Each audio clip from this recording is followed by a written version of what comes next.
na love na binigay sa atin ng ating Panginoon sa 1 John chapter 3 verse 16 at sa John chapter 3 verse 16. The word love that is emphasized as unconditional love. Ang ganda ng love.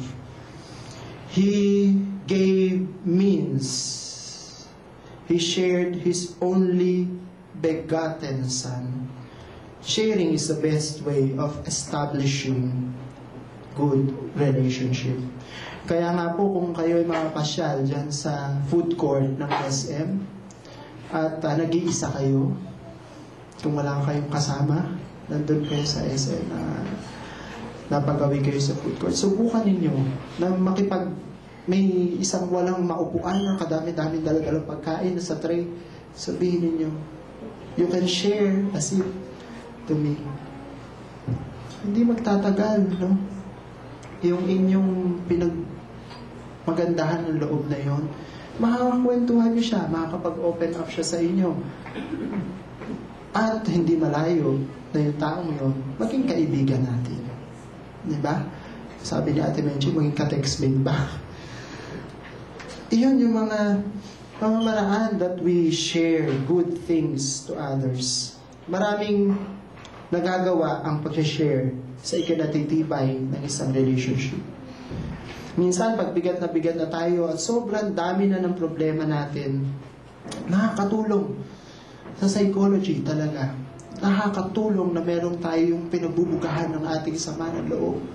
Kasi baka mapuputok na yung ating dibdib sa sobrang bigat. No? Makaatakihin pa sa puso. So maganda that we share yung ating mga kabigatan. Kaya nga po, pagka Wednesday, and I invite you again to be with us, no, in our prayer meeting. Napakaganda na sharing time, no? Ng mga kapatid na nandoon, we grow together in our experiences, in love, and in relationships. Nagiging close ang bawat isa when we share. When we exert effort. Napakahalaga po ng sharing time. Hindi lang sa ating mga kakilala, sa ating mga kaibigan, sa ating special friends, kundi napakahalaga ng sharing inside the family. Lalo na po yung time na alam natin na sa loob ng pamilya, bagamat meron minsan isang parte ng ating pamilya na tayo ay i-criticize, pero napakahalaga na we still share our thoughts, our feelings inside the family. Again, I would like us to watch another clip of a happy family that is sharing.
Bagamat nawala po yung sounds. Alam ko pong napanood niyo yan. Yung patatastas na yan. Yan yung first part yung first part pa lang. Naging sequel na siya Dahil napaka-cute, di ba? Napaka-cute ng patatastas na yan. Isang larawan ng isang masayang pamilya. Na ibinabahagi yung kanilang mga, isipin nyo, open yung anak sa kanyang mga magulang. Ano nangyayari sa buhay niya? O, di ba? Kaya kayo, kung sinishare sa inyo ng inyong anak ang mga nangyayari sa buhay nila, huwag nyo silang pigilan. Huwag nyo silang sinishare. Parang, ayoko makinig sa'yo. Yan ka na naman. Pag sinishare sa atin, listen. Napakaganda ng sinishare na yung feelings ng bawat isa. Alam niyo po, meron akong kasamahan sa youth way back 2004 na lungkot ako dahil he committed suicide.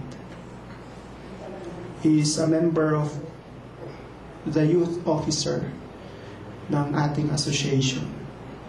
At nung dumalaw ako sa burol ng kabataan na ito, sinalubong ako ng ina. Pastor, sabi niya, tingnan mo ginawa ng anak ko, hindi man lang ako binigyan ng kahihiyan. Ang anak, nasa kahon na. Yung kahihiyan niya pa rin. Tingnan mo ginawa. Pagkatapos ng lahat ng ginawa ko, ganito pa, gano'n.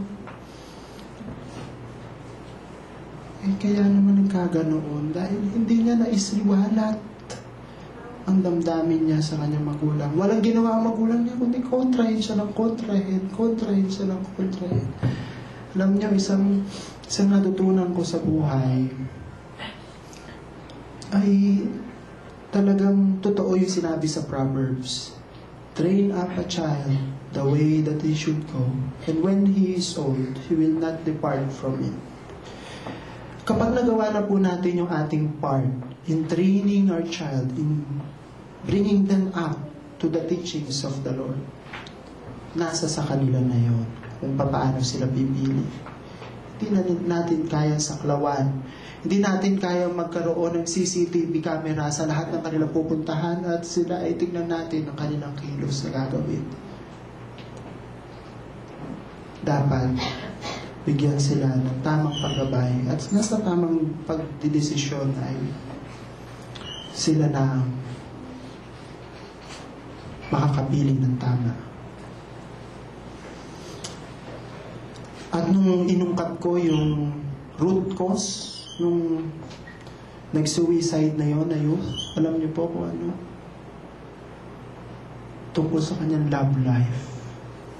Iniwan ng girlfriend. Ako sabi ko, napakabigat.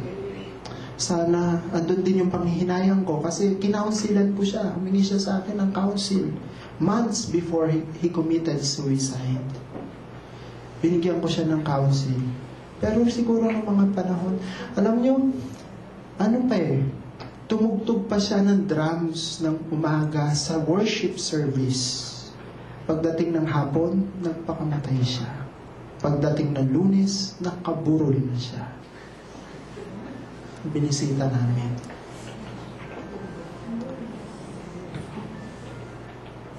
Don't hinder yung ating mga mahal sa buhay to share things that is happening in their lives. Maraming mga pamilya ngayon na imbis ibahagi sa mga anak, yung ibahagi ng mga anak yung kanilang mga problema, takot na takot. Takot na takot sa mga magulang. Kung anong mga sasabihin sa akin mga magulang, kagagalitan ako, i-criticize ako, pagbabawalan ako, ikukulong ako sa bahay, grounded ako. Instead of this, let's cultivate the spirit of sharing inside the family.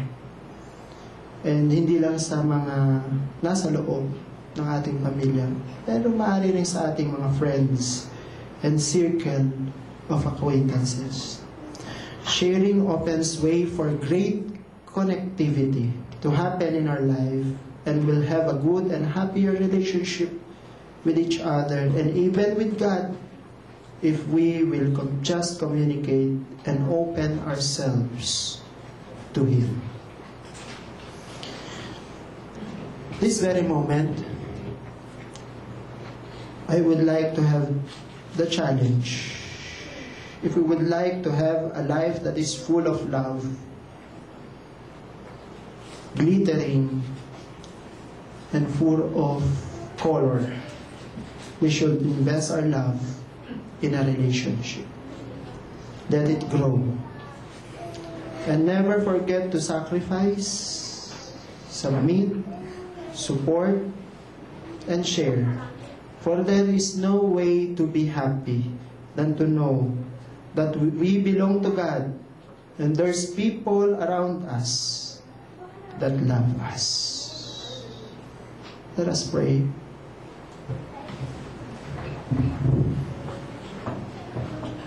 Let us offer this moment to God. Kung nagkulang tayo sa mga aspeto ng pagsasakripisyo, submission, sharing, and supporting each other, let us ask God to give us this opportunity of showing love, concern sa ating pong mga mahal sa buhay. Let us commit our lives sa mga sandaling ito. Nakilalanin na tayo man ay inibig ng Diyos sa mga pagkakataon na hindi tayo kaibig-ibig. At kailangan din nating ibigin ang lahat ng tao, lahat ng mahal natin, unconditionally. Not because of who they are, but because God showed us what true meaning of love is. To love unconditionally.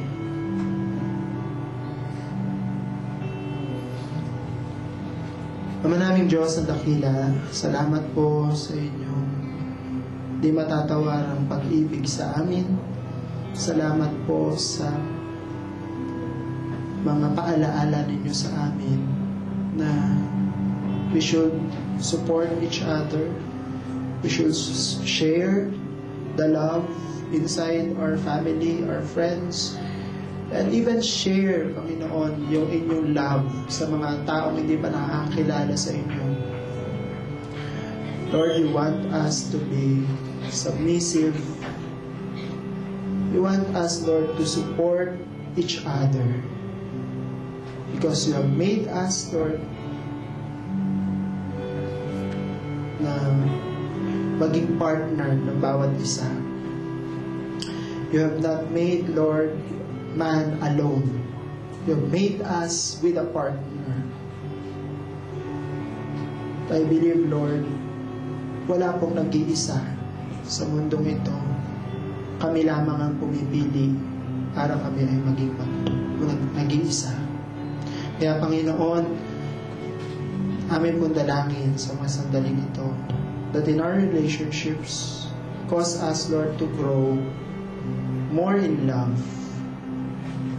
and cause us, Lord, to have a deeper and more meaningful relationships as the time goes. Na inyo pong pinagkaloob sa amin, alam po namin na pinagkaloob nyo sa amin ang lahat po ng mga ito para po patuloy na pasalamatan namin kayo sa amin pong mga relationships, sa amin pong mga magulang, sa amin pong mga kapatid, sa amin pong mga kaibigan, sa amin pong mga katrabaho, sa amin pong mga anak. Salamat po, Panginoon, sapagkat pinagkatiwala niyo sila sa amin at ibinigay niyo sila sa amin upang magmahal sa amin at mahalin din namin sila. Kaya po ang lahat po ng aming pasasalamat sa inyo lamang namin binibigay sa pangalan namin, Panginoon Jesus. Amen.